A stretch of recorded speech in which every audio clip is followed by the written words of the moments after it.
Are you a fan of the college football playoff? I mean, I'm a fan of us being able to talk about it and it being a thing in the sports world, but I just think that it's, again, we had our last week, we had our battle to the death about like, is the system broken? Should everybody get a fair opportunity? So like it does provide us with that kind of conversation, which is nice, but like just straight up, am I a fan of it? I mean, I like it better than the old system, but I don't love it. Like there's always going to be the Cincinnati or the Michigan State or the team that feels like they got victimized by a bunch of dudes sitting around a table talking about who they think the best teams in the country are. And that's what I'm always going to have a problem with. I'm always going to have a problem with the idea that it comes down to winning and losing comes down to not really what you do on the field, but a bunch of dudes sitting around a table talking about who they want to see or who the best team in the country is. That's Yeah. the problem. And I think that that's a big problem with the college football playoff. And when we talk about does the college football playoff work, I don't think there's any question that if you are a Michigan State fan this morning, that you are not happy that Michigan passed you. And I think when you look at how all of this happens, and this is the conversation we've had about BYU for the last 10 days, is that style points matter. And, it seems like if you get on Twitter and you look at the way that, college football fans and BYU fans have reacted to my take that I just don't think they did enough against Idaho State. I don't think they sent enough of a message. Well, guess what? You only moved up one spot. You went from 15 to 14, and then you look at the plight of a team like Michigan State, who is 8-1, as is Michigan. But hey, by the way, Michigan State beat Michigan, and yes, it is true that Michigan State lost to Purdue, and yet somehow they're both 8-1. Michigan State beat Michigan, and now Michigan has moved ahead of Michigan State. And why is that? Because very clearly it's conjecture and opinion. And you have a situation where we watched this unfold on ESPN last night. They literally had Michigan State's schedule on a TV screen, and they were debating, sitting around a table, they were debating this. And I want to play what Gary Barta said on ESPN last night, the chairman of the college football playoff selection committee, because I think if you're a BYU fan, this speaks directly to my point that it is not about the loss to Boise State. It's not about what you've done in the past. It's what you just did. Well, the arguments were going on in the room, just like I'm listening to you guys go back and forth. A week ago, it was discussed that Michigan might be the more complete team, offensively, defensively, every statistic. Michigan's ahead of Michigan State, but the committee certainly gave Michigan the nod. They were undefeated. They beat Michigan head-to-head. What's different a week later? Michigan won. Michigan State lost. The discussion in the room went back and forth, very similar to what you're doing now, but at the end of the day, we felt as a committee that Michigan was a better team and to be ranked ahead of Michigan State this week. Stay tuned. We get to watch again next week. I mean, that's Gary Barta, the chair of the college football playoff selection committee and the athletic director at Iowa, another Big Ten team, talking about how the committee screwed Michigan State. I mean, there's no other way to explain that. Yeah. That if I'm Michigan State this morning, if I'm a Michigan State football fan, I am pissed. Yeah. Because you beat your in-state rival, and yet they are still ranked ahead of you with the exact same record. Yep. And this, again, I will tell you, the college football playoff is based on opinion and what you did for me this past weekend. That's how the college football playoff rankings are made. And listen to what he says here at the end here about how that was last week and this is this week. I want to play this portion again because I think this is the most outside of the Michigan versus Michigan State thing from a BYU perspective. I think this is the most important part. The fact that they're talking about, hey, it's a week to week thing. It's not a complete package thing when we're sitting around the table. So just listen to this portion again. Every statistic, Michigan's ahead of Michigan State, but the committee certainly gave Michigan the nod. They were undefeated. They beat Michigan head-to-head. What's different a week later? Michigan won. Michigan State lost. The discussion in the room went back and forth, very similar to what you're doing now, but at the end of the day, We felt as a committee that Michigan was a better team and to be ranked ahead of Michigan State this week. Stay tuned. We get to watch again next week. So wait, they're better this week. They're not as good this week. They could be better next week, and they were ahead last week. So it's a week-by-week thing. That's what you have to understand. And this is the argument I have been making week in and week out for the last 2 weeks since we started the college football playoff rankings. I'm telling you, putting up a 70 on Idaho State off this week, the off week is going to stagnate you, right? You're not going to fall, but you're not going to rise. You lose the momentum because So you're off. when you get to Georgia Southern, you better not take your foot off the gas. And I was talking to one of the guys I talked to at BYU last night, and he said there was some frustration at BYU that they only moved up one spot. Oh, well, what I'm saying is, well, it's all conjecture and opinion. Gary Barta, the chairman of the committee, just sat here and told you they debated this for over an hour at a table. And if you don't know how this process works, here are the people on the committee. Okay? Paula Bovin, who is a journalism professor at Arizona State, and, like Rick George, Charlie Cobb, Gary Barta, Gene Taylor, the AD at K-State. Like, you have this group of guys who are, administrators, journalists, Tyrone Whittingham, a former coach. Like, you have all these group of football people debating each other, advocating against and for a position. When you're the 14th ranked team and you have a chance to send a message to the committee, because you only need 2-3 spots to get into a New Year's Six game. And a lot of these teams are going to run into each other. There's a real good chance that Michigan or Michigan State are out of the rankings, are out of a New Year's Six Bowl altogether by the time we get there. But yet you want to play Mr. Nice Guy, and this is what I was talking to this guy at BYU about. And he was telling me, yeah, you know what? We probably could have done more.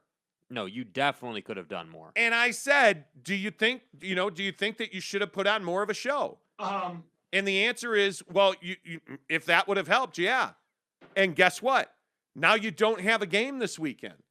The thing that is so frustrating about this committee is what makes this committee great. It's a bunch of football people sitting around talking football, debating outcomes.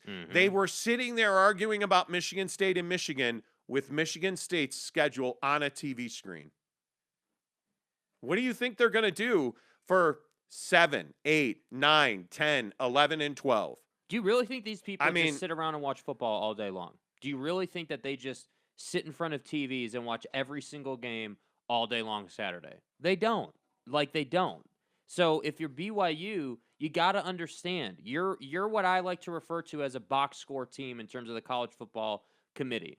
They're not watching your game. They're looking at the box score and making a determination based on how many points you put up, what did you do in the run game, what was Jaron Hall's stat line. That's what they're looking at. So for all the people saying, well, I mean, how many people do you think it is now? At least it's got to be at least 20 or 30 people who have said to us on this show in the comments and on Twitter and around who said, well, 60 wouldn't have made much more of a difference than 59, had.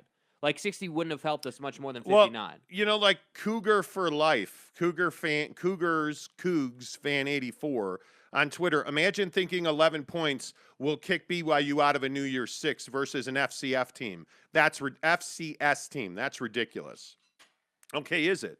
So when you're looking at the final week and you're trying to pick the 12 teams that are going to play in the New Year's Six Bowls, and you have at-large bids, and you're looking at teams' schedules, look at what happened to Cincinnati.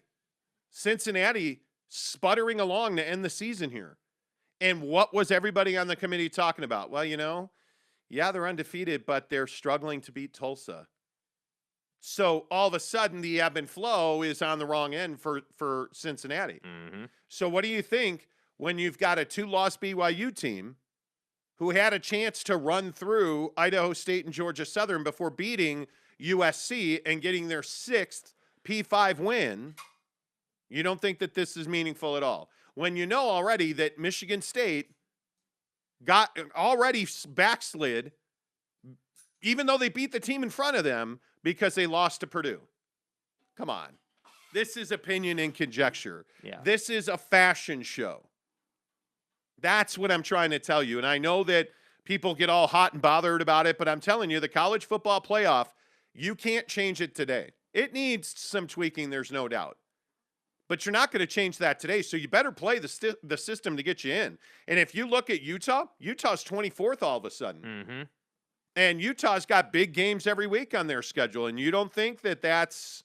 And again, for all the people who are going to say, well, it's a Pac-12. The Pac-12 is not good. How could they possibly, how could the committee possibly give them that kind of credit? And all I have to say to that is, yeah, sure, Arizona's not a good team, or sure, UCLA's not a good team, or Cal's not a good team, right? Any of these, there's a lot of average-ass football teams in the Pac-12. The difference is that an Arizona nameplate is going to get a lot more credit than a Waxahachie State. But how did Utah wind up from going out of the rankings last week, not close to being in the rankings, to being in the rankings this week when they beat a mediocre Stanford team?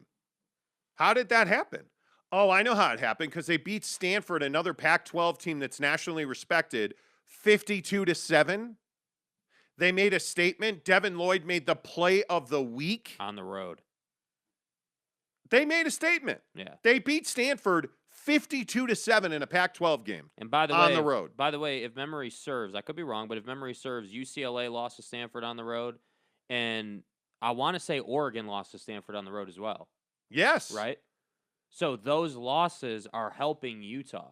And that's why I'm saying when you look at this college football playoff ranking, to see Baylor one slot ahead of you is a real ball buster, right? To see that you could probably, again, conjecture, opinion based on what we've seen. My opinion is you probably, if you'd have handled your business against Boise, if you'd have put up 70 against Idaho State, you're probably 11th or 12th right now. If you'd have beat Boise, you'd be in the top 10 right now.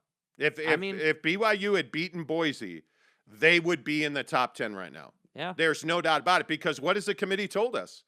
Your head-to-head necessarily doesn't matter. Yeah, let's listen again. I mean, let's listen to what the guy said again, because I know we played a couple times, but I think it's really important. Listen to what this guy says. Well, the arguments were going on in the room, just like I'm listening to you guys go back and forth. A week ago, it was discussed that Michigan might be the more complete team, offensively, defensively, every statistic. Michigan's ahead of Michigan State. So right there, what did they just say? Last week, the committee was already considering that Michigan was probably the more complete team. That was last week. Yes. But the committee certainly gave Michigan the nod. They were undefeated. They beat Michigan head-to-head. What's different a week later? Michigan won. Michigan State lost. The discussion in the room went back and forth, very similar to what you're doing now, but at the end of the day, we felt as a committee that Michigan was a better team and to be ranked ahead of Michigan State. So what is left to the imagination? Nothing. What is he telling you? Hey, we're sitting around doing what everybody else does. We're putting schedules on the TV. We're comparing head-to-head. And we're also taking into consideration how we felt about X team, whoever we're talking about, last week. So if we're looking at BYU, what do we know? Hey, last week, you put up 59 on Idaho State. This week, you're going to have a bye week. So we're not going to talk about you either way because you didn't play a football game. That's why it's so important for you to put up 70 so that those people don't forget what kind of team you are. And then after you come back from the bye week, you can put up another 60 or 70 spot and keep, fortifying your position. All I can say is, how many chances do you have to put up 60-plus points three games in a row? Yeah, not as many chances as, any of the top-end teams do. I can tell you that. Because you don't have a big game left on your schedule. You don't. Like, it's unfortunate, but USC is in a very, very down cycle right now. But at least they're a nameplate, right? Yeah. At least if you put up, let's say that you put up 45 on USC. You're not putting up 70 on USC, obviously. But let's say that you were to put up 40 or 45 on USC, that's an accomplishment. That's a flex for sure. But I think the difference is that, like, against Virginia, you have this crazy-ass back-and-forth, high-scoring, just barn burner of a football game. So you're not going to get credit for dominating that game, even though you took control of it at the end. They're going to look and they're going to say, well, your defense did get shellacked in that game, but you found a way to win the game. But that's why it's not just, oh, well, 11 additional points against some random team in Idaho State is going to hold BYU back. No, that's just the tip of the iceberg. That's right. When you say that and then you compare it to the bad, Boise loss, you compare it to other things that have gone on, now you're starting to put together a complete picture that, hey, this BYU team is good, but are they New Year's Six good? Well, I don't know. But I can tell you this, if you're BYU, you better go ahead and rack it up against, Georgia Southern or whatever it is. And then you better go and put up at least 35 on USC. I'd love to see him in the mid-40s, but you better be at least 35 in that game to have any shot.